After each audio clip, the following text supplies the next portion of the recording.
Olá, pessoal. Vamos começar a terceira aula desse curso. Aqui, só alegria estar podendo gravar essas aulas para vocês, especialmente aqui para a Udemy. É um sonho meu ter um curso na Udemy. Então, vamos lá. Continuando aí o nosso curso de volumes finitos, básico, sobre programas básicos, e utilizando a linguagem Python. Nessa terceira aula, a gente vai falar sobre a condição do calor, agora com geração, placa plana. Esse é um problema clássico, né? Em todos os livros de transferência que eu bem, parede de x variando de menos L a L, conjugação. Então, esse aqui é o nosso problema, né? Eu tenho lá, quando x é igual a menos L, eu tenho uma TS1, tenho uma geração, e quando x é igual a L, eu tenho uma TS2. Então, vamos lá. Então, a minha equação principal é dada por essa expressão, agora vai ter esse termo, né, de geração, que antes não tinha. Condição do contorno, menos L é igual a TS1, em L é igual a TS2. Então, para a solução analítica, eu tenho lá o meu K é igual a constante.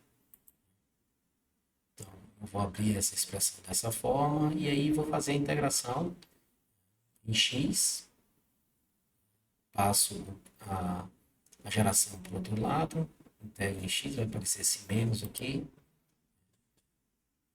e vai aparecer uma constante C1,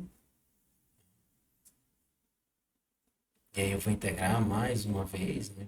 Quando eu integrei aqui, apareceu Q sobre K, X mais C1, e agora eu estou integrando mais uma vez. E aí eu tenho a minha solução geral para esse problema. Então, vou usar a condição do contorno em menos L, substituo a expressão, em função de C1 e C2 ainda. Então, a temperatura TS1 vai ficar dessa forma. Essa seria a equação 1. Para x igual a mais L, eu teria essa outra expressão aqui, C1 e C2. Então, eu vou ter um sisteminha, né? Um sistema de duas equações e duas incógnitas, que seria C1 e C2. O que a gente pode fazer? Eu posso somar aqui as duas expressões. Vai ficar TS1 mais TS2 de um lado e os outros termos. Veja que o menos C1L mais C1L vai se anular e assim eu encontro o C2. Encontrando o C2, basta fazer agora a diminuição, tá, o C1, e eu fico com o C1 dessa forma. Eu vou deixar como C1 e C2 porque na hora de programar vai ficar mais fácil. A gente bota a equação principal e deixa C1 e C2 e fica mais fácil de ver do que colocar tudo numa expressão só. Então, na parte numérica, vamos aplicar o método de volumes finitos aqui na equação principal, onde eu vou fazer a integração infinitesimal de cada um desses termos da equação. Depois vou aplicar o teorema de Gauss, saído da superfície. Note que a parte de geração ele continua no volume, né? Ele não tem nenhum gradiente, né? Ela é constante no nosso caso. Então, a minha malha é uma malha uniforme, né? Dividida em 5 elementos só didáticos. Então, quando eu abro aquela expressão anterior, eu fico tudo do lado esquerdo e do lado direito, leste e oeste. O Q vezes um ΔV, aquela integração, né? E aí eu deixo dessa forma que um desse ΔV é um ΔX, ΔY e ΔZ. E essa é a minha equação principal. Então, nos nós centrais, eu vou ter essa expressão aqui, né? Então, sabendo que KE é igual a KW, que é igual a K, delta Y, delta Z é igual a 1, porque eu tenho um problema aqui unidimensional, né? o delta XE, delta XW igual ao delta X. As áreas também são iguais. E aí a área é delta Y e delta Z, que nesse caso aqui seria 1. Então, colocando em evidência aí o K delta X, vai ficar T menos TP, menos TP menos TW. O Q delta X vezes a área. Vou dividir tudo pela área. E aí vou ficar com essa expressão. E aí eu separo os termos TP, TE, TW. Notem que minha equação discretizada, ela não muda. Continua sendo a PTP, a ET, a WTW, onde eu tenho lá o meu AP também que não muda. O AE vai ser esse dado por isso, o AW vai ser por isso. E o SU vai existir, mas o SP não. O SP vai ser igual a zero. Então, agora a gente vai aplicar as condições de contorno, né? Em x igual a L, menos L, perdão. Então, ali da minha equação 1, o que eu tenho?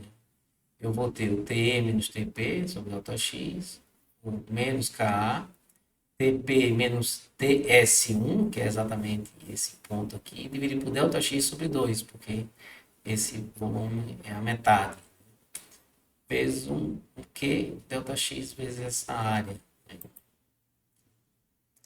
gente vai colocando K sobre delta x em evidência. E aí vou rearranjar isso aqui para ficar dessa forma. Aqui eu tenho TS. Então aqui vai ser o meu AP, o AE, e veja que eu tenho o meu SU. Não tenho o meu AW porque eu não tenho esse elemento aqui fora, tá? Então, a equação discretizada, novamente, esse 2 aqui não existe. Vou apagar no PDF. Então, o meu AP, aí, W menos SP, ela continua igual. O meu AE vai ser Q sobre X, o meu AW vai ser 0. O SU vai ser esse termo todo, e o SP vai ser o menos 2 vezes K sobre delta X. Vamos para o último elemento, que seria em x igual a L. Em x igual a L, eu tenho TS2 menos TP. Aqui agora vem o delta X sobre 2, porque agora é esse elemento aqui.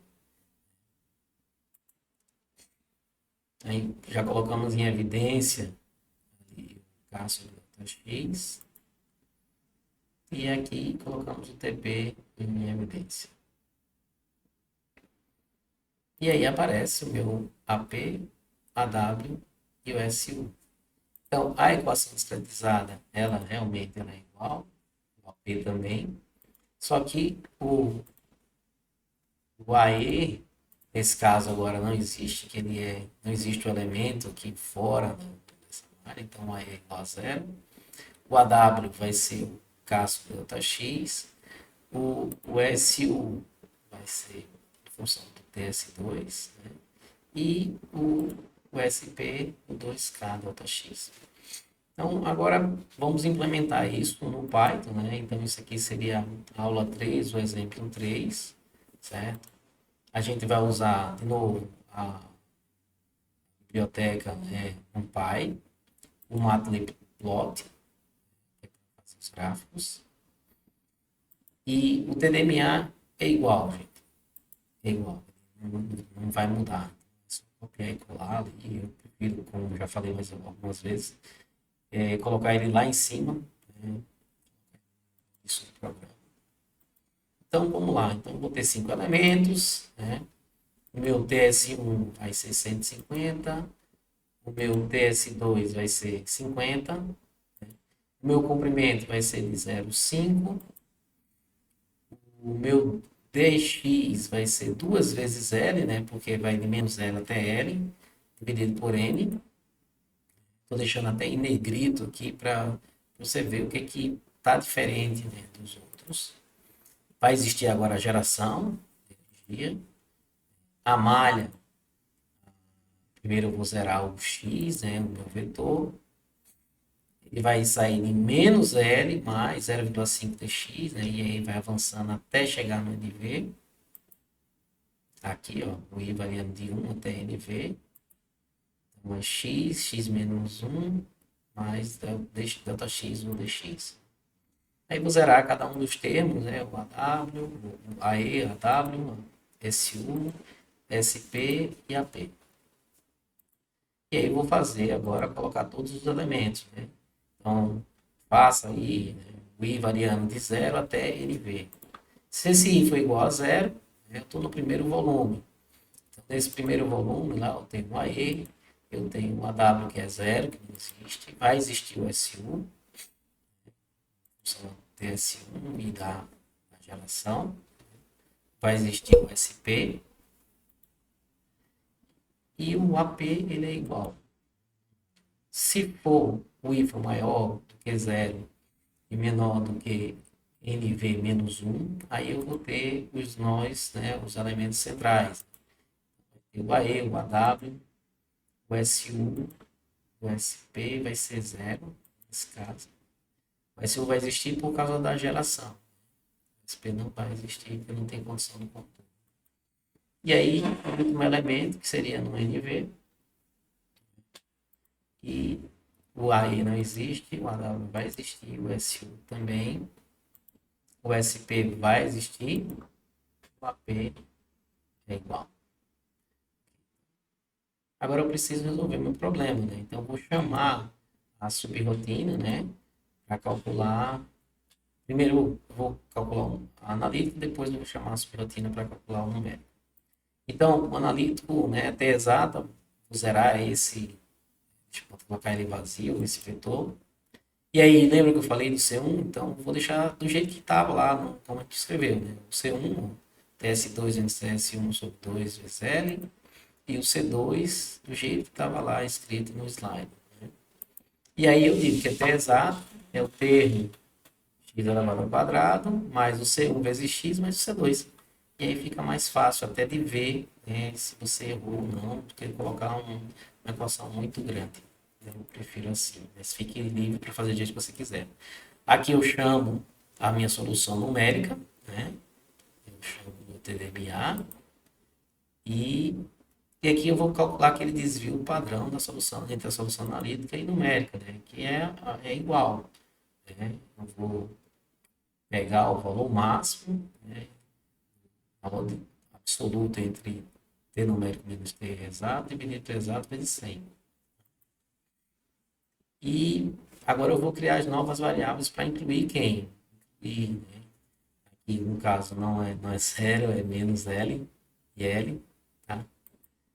Esses pequenos errinhos, fiquem tranquilos que na hora que eu vou corrigir. E aí, quando gerar o PDF dessa aula, eu já vai estar tudo corrigido, tá bom? Mas aqui na programação está correto. Né? Então, T analítico, NP mais 1, T CFD também. Aí o eixo X, né, vai estar. Também eu preciso zerar ele, né? E aí eu começo a atribuir agora. T analítica 0 é igual a TS1, né? Ou seja, o primeiro termo. T analítica menos 1, que é o último termo, TS2. T CFD 0, TS1. T CFD menos 1, o TS2, que é o último elemento. O eixo X, aqui tem que ter muito cuidado, né? Que a gente se atrapalhou ali na hora de fazer na aula passada. Mas aqui eu tive esse cuidado, então o TX0 é menos L. Né? E o TX menos 1 é o L. Então aí eu vou fazer uma variação do I de 1 até NV. Então eu vou ter lá o T analítico igual ao T exata, o TCFD igual ao T numérico, e o eixo X vai ser igual a XI. E aí vem o plot, né? Ele vai ser muito parecido com todos os outros. Só que aqui vai aparecer esse Q da geração, tá? Antes tinha lá, não, sem geração, aqui tá, eu coloquei a geração aqui. Tá? Aqui também eu botei esse desvio máximo, em função do NV, mas eu já tenho colocado nos outros. Tá indivíduo. Então, X é X, o Y é o T. E aí a gente colocou aquele padrão, né? Para o CFD, está colocando os símbolos e para a analítica a gente está colocando uma linha contínua. E aí, roda a legenda e aparece o plot. Então, veja que eu tenho lá um erro em torno de 0,3%. Então, quando eu aumento para 50 elementos, esse desvio padrão ali máximo, né, um erro, desvio padrão máximo, ele fica próximo de zero. Só tem uma casa decimal, por isso que não aparece. E é isso, pessoal. Essa terceira aula, tendência que as aulas sejam mais curtas e que vocês vão fazendo a cada semana essas aulas e gostando cada vez mais dessa área, que é uma área fantástica. Um abraço e até a próxima aula.